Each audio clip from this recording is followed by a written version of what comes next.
All right, ladies and gentlemen, happy Hanukkah! If everyone can make your way over this way, grab some latkes, a donut, make sure you have a Hanukkah menorah to light afterwards at home. They're there on the table for the taking. Ladies and gentlemen, on the count of three, can we get a happy Hanukkah? 1, 2, 3, happy Hanukkah!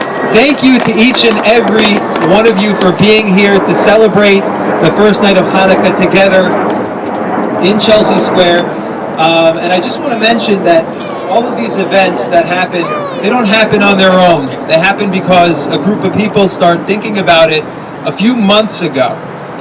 And one person in particular who's been instrumental, and her leadership has been mind-boggling over the past few years as we bring this event to more and more people and more layers of this event, has been Mimi Graney from the city of Chelsea. Thank you very, very much for your leadership here. And what we have is a menorah lighting like we've done every year for the past 5 years. This will be year number 6 of the public menorah lighting here in Chelsea Square. And we have the Brighter Together art installation from J Arts Boston with artist Tova Speeder. Artist Tova Speeder is here, and I encourage all of you to make your way over there as soon as we finish with the menorah lighting to take part in this incredible citywide, or it's all across the region, all across Eastern Massachusetts, shuls, synagogues, temples, youth groups, all took part in creating the medium that was used to create this incredible art installation. So thank you to J Arts for being here, and artist Tova Speeder for being here, and I encourage you all to take part. In addition, we have representatives from the Walnut Street Synagogue. Eddie Medros, thank you for your leadership and help put this together.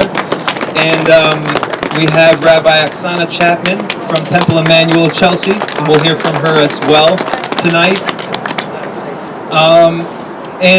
Of course, thank you to our city manager, Mr. Tom Ambrosino. He's been here every year for the past 5 years, and we're glad that you could be here again with us. It's really incredible to live in a city that makes sure that every group, every religion here in the city is well represented and has the ability to celebrate out here in such a public way. And I just want to mention how beautiful it is to drive down Broadway for the past 2 years and have the menorahs on all the street poles. It's a beautiful thing as a Jewish person living here in Chelsea to have that kind of representation.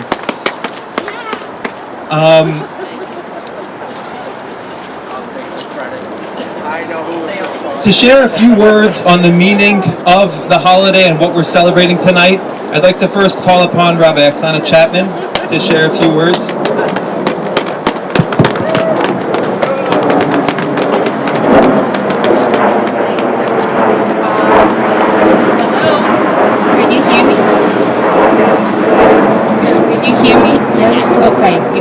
Be glued to it, okay.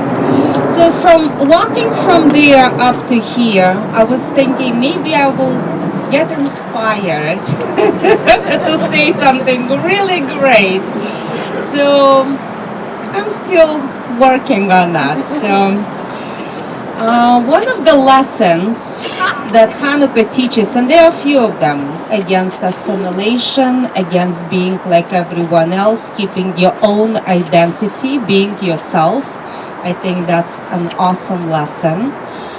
Another lesson from Rabbi Hillel, he teaches us to start with one candle and increase the light as we go on through 8 days of Hanukkah, versus Rabbi Shammai, he wanted us to start with 8 and decrease. So increasing the light is also an amazing lesson, because we're trying to increase the light in our own lives, in the lives of our families, our communities.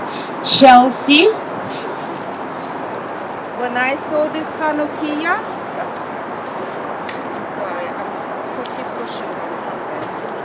when I saw this Hanukkah, I started crying. I was sitting in my car. I never noticed it before. Coming from the world of persecution, coming from the world we couldn't observe any of the holidays, any of the rituals, and seeing this in Chelsea, oh my God.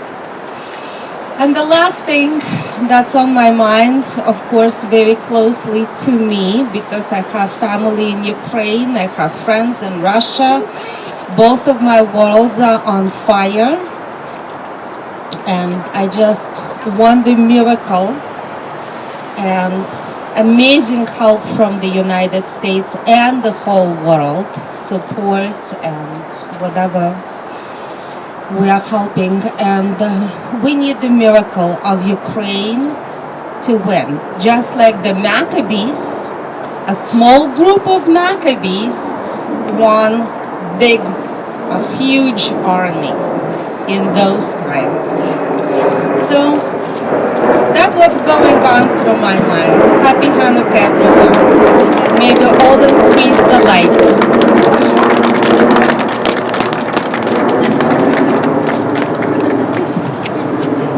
Thank you very much.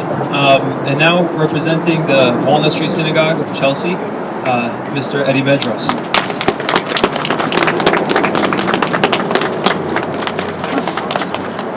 Thank you, Julie. Welcome everybody. Happy Hanukkah. What I was thinking of is the Festival of Lights, and here we are with the lights in the city, and also the lights within us to help make it a better world for everybody. And the turnout is great, and so all of us working together will make it a better light, a better world, better light, and think of it that way. So I thank you from the Walnut Street Synagogue. Thank you, Tom, for putting this together. Mimi, for your efforts in everything, and Rabbi Shirley for including us in this. Thank you very much. Mr. Tom Ambrosino, City Manager of Chelsea. Thank you very much. Well, thank you very much, Rabbi. I just want to welcome everyone here tonight, and happy Hanukkah to all. These kind of events, I think, are very important. It's important for local government to celebrate these events that have such significance to an important constituency in the city. And certainly the Jewish community has been such an important part of this Chelsea community for such a long, long time. What I love about a celebration like this is it's so illustrative of how Chelsea has been so welcoming to so many different faiths, so many different cultures, and continues to do so to this day. It's why I have loved being city manager here, because of the way the city has always respected people no matter where they're from, what their circumstances have been. It has embraced them, it has welcomed them to the city, and it has reached out and helped them in time of need. It's why it's sort of built into the fabric and the DNA of this community, and it's why it's such a wonderful place, and has been such a wonderful place for me to lead. So again, thank you all for coming out, and just on behalf of the city, whether you're celebrating in the next few weeks a miracle like tonight, or some other miracle to come, or some spiritual significant event, or whether you're just going to take a few days off and relax. I hope all of you have a very healthy and joyous holiday season. Thank you.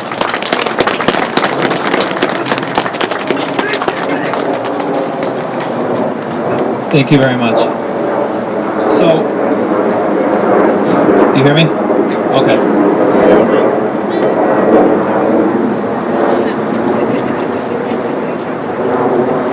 So today I was thinking a lot about a person very close to me, one of my role models growing up, who unfortunately passed away 2 years ago today, the day before Hanukkah. 2 years ago, my Bubby Rosenblum, my maternal grandmother passed away, Miriam Rosenblum, and we back at home.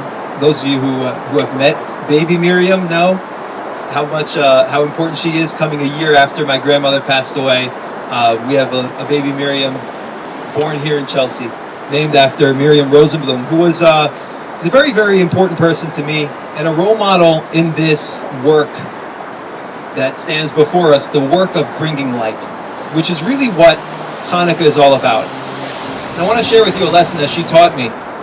There's a very, very famous question that's asked about the lights on the menorah.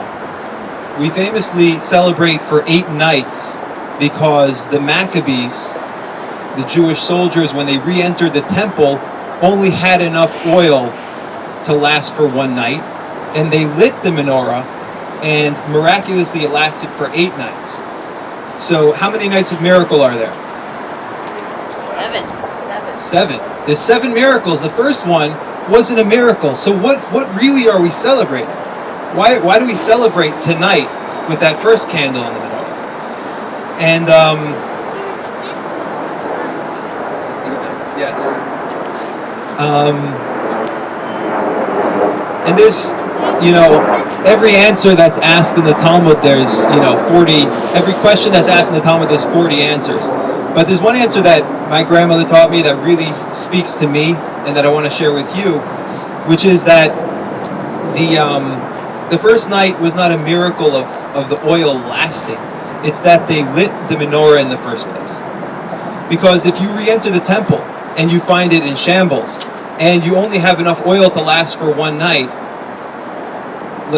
would you even bother lighting the menorah? Would you even bother trying to do the work of bringing light when it's just going to go out tomorrow and it's going to take 8 days until you have more oil? A lot of people would throw up their hands in defeat and say, it's too hard, it's too dark, there's no guarantee that I'm going to succeed in this work of bringing light, so why even try? The Maccabees had faith that even though they didn't know how it was going to happen, they knew that they need to do their part and start bringing light, the light that first night.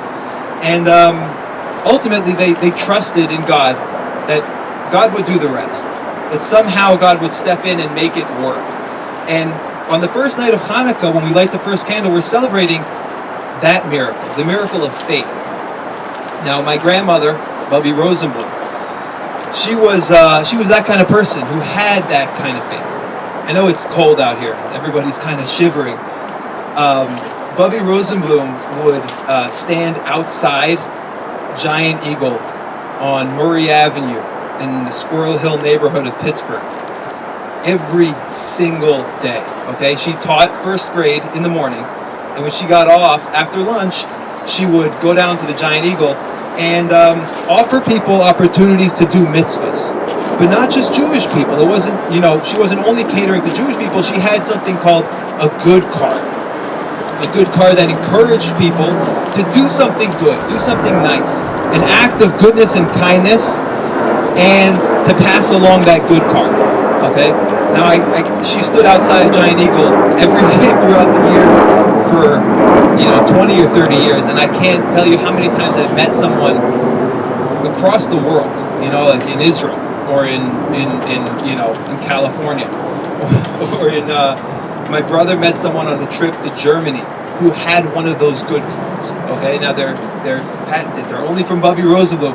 It means that someone somewhere passed by Giant Eagle on Murray Avenue in the Squirrel Hill neighborhood of Pittsburgh and got that good card from Bubby Rosenblum. So she was, like the Maccabees, very bold in her approach to bringing light, and served as a role model for me and our whole family. And I feel like, if I may, dedicate the good that will come out of tonight's gathering here to her memory and to her neshama, to her soul. And I want to bring it down to each and every, all of us here today. Like, what are we doing? What are we celebrating? What can we take from here? And that is the light of the menorah. When we encounter darkness, when we encounter cold outside, we have 2 possible responses, okay? The first one, we're all doing, right? We all bundle up, we put on a coat. The warmer the coat is, the better off we are, right? And that's our instinct, is to pull our coat close, right? So that we stay warm.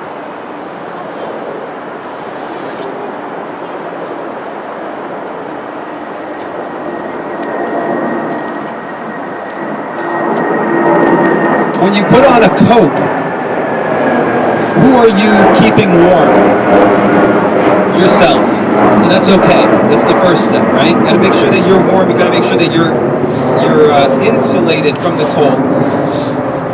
But the Hasidic masters used to talk about a righteous person wearing a fur coat with a little bit of disdain. Like, listen, he wears a fur coat, right? He's taking care of himself. Because there's another option when it's dark outside and it's cold outside for how to stay warm and how to have light, which is to light a fire. Light a fire. And when you light a fire, you allow other people to gather around and benefit from that same light and that same warmth. And that lighting a fire is what we're celebrating by lighting the menorah. We don't have to get into the nitty-gritty of the darkness in the world and the chill in the air. Unfortunately, it's right in front of our faces. Our response to that is what I want to talk about, and that is bringing light and lighting a fire, right? Bring acts of goodness and kindness that benefit people around us and that allow other people, regardless whether they belong to our group or our tribe, right? No, it's for everyone to benefit from. You light that fire, and everybody gathers around, and everybody can benefit from that warmth and from that light. Now, like Bobby Rosenblum taught me, it takes faith, right? It's almost a miracle when you find somebody daring enough to take on the darkness. Like, who's going to take on the darkness? But Bobby Rosenblum taught me that you got to be bold. You got to be daring. You have to be daring in that faith. And, she also taught me that it's easier to, gosh, I'm going to mess it up. She said, don't ask permission, right? It's easier to ask for forgiveness than it is to ask for permission, right? So be bold in recognizing a need. When you see somebody in pain, when you see somebody suffering, take action. Maybe it'll be misguided, maybe you'll mess up. You can always apologize, right? Better than standing back and not taking action, and God forbid, missing an opportunity to alleviate some suffering in this world.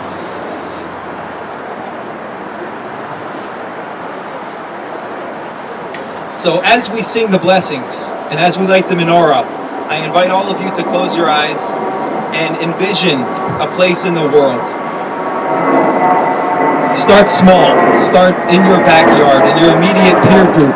Somebody who is suffering, somebody who's going through a hard time, somebody who can use a boost, somebody who you can be a light, who you can be warmth, who you can support, who you can guide, who you can help through a difficult time. And expand. Starting small, starting with that person right next to you, expand that circle ever outward to the most that you can do. And if we can all walk away from tonight with that in mind, those people who we're going to help, that group who we're going to help, that initiative that we're going to start, I don't think it's an exaggeration to say that we can change the world. Like starting right here, like those good cards that over a long time and passing from hand to hand, the network effect that goes to one person and then to the next person and to the next person. Ultimately, everyone here has the ability to change the world, and not just as a cliche, to actually bring meaningful change and to alleviate the suffering of people who we may never ever meet. Without further ado, I'd like to invite the city manager to light the shamash. The center branch on the menorah is the branch that serves all the other branches. And as a representative of our city hall, all of the people who serve the community on a daily basis, we'd like to honor Mr. Tom Rosino with lighting the shamash.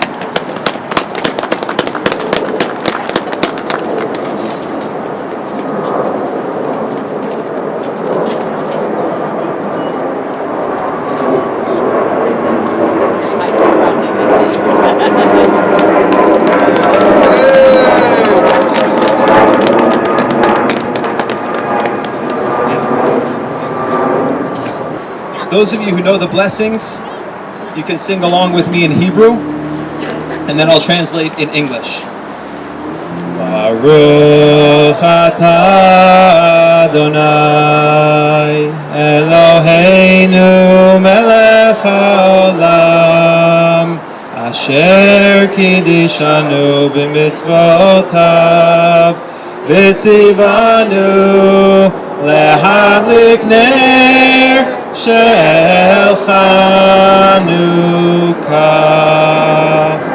Baruch atah Adonai Eloheinu melech haolam she'asa nisim lavoteinu bayamim hahem ma'azeman hazeh.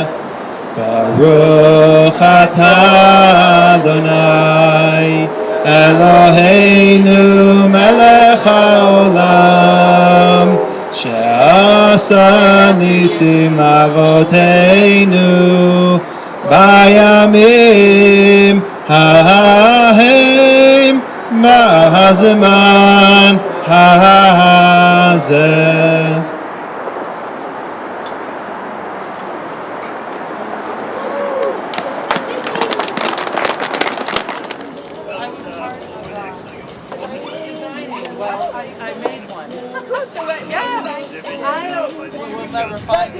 It was green. Yeah. Agreed. And it was. I think they took them out. So that there would be a food safe for everybody. Yeah. Can I help you with that game? You want to start over? Okay. I think I did a sign. I found mine. Did you? Yeah, I was surprised. So which workshop were you part of? I was at 10. Oh, great. Awesome. Yeah, it was really fun. We enjoyed it. And I love my friend Mike. Yeah. I know that's how they are. Yeah. That's fun. You know, I don't know if they were. So what are we doing? Separation. Another, an entirely different side. There's about 4 different trees, so. But it is cool.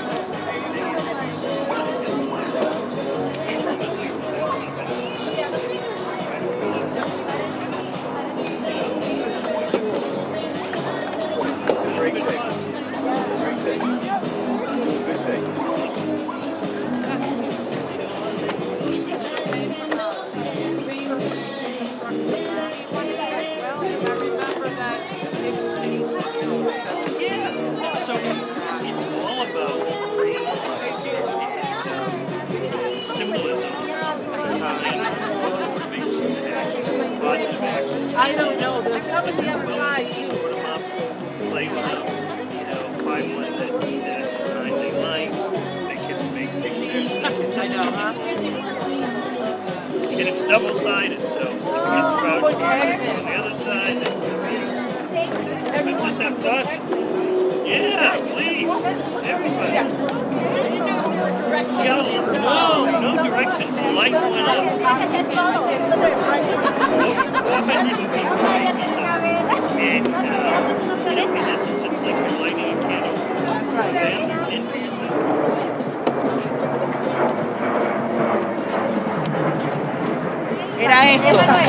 Okay, so this is a traveling art exhibit done by the Jewish Arts Collaborative of Boston. The artist is Tova Speeder, and it's called Brighter Ignited. The animating question behind all of it is, what is it that brings you to action, to do good deeds in this season of light? And not just Hanukkah, but really so many holidays this time of year bring light to the darkness. And this is one more event. Over 450 people participated in putting in these pegs together. And the pegs represent, the colors represent moods, and there's a symbol that they designed on them.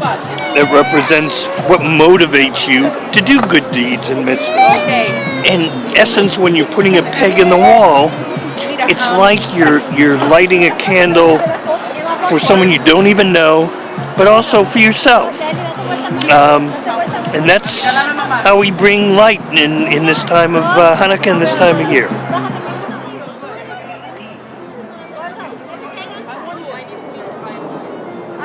Maybe you'll take a photo of me putting that thing in.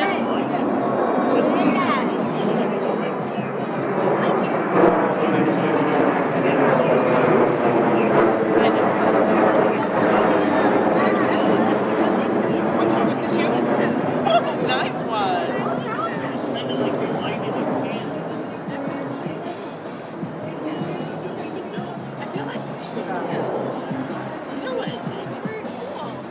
I think this one's the bottom of the beat, but it's a firefly. Right? Or you wanna? Okay. 1, 2, 3. Oh, that's so cute. That's so cute. Good job. 1, 2, 3.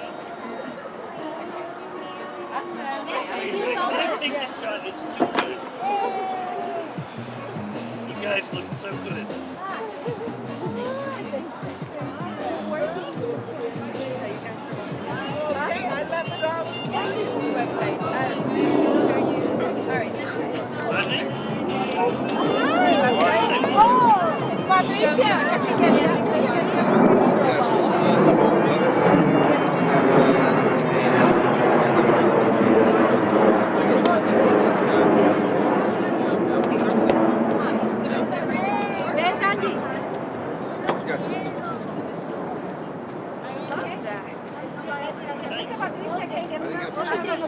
Sorry, did you want to put it in? So you should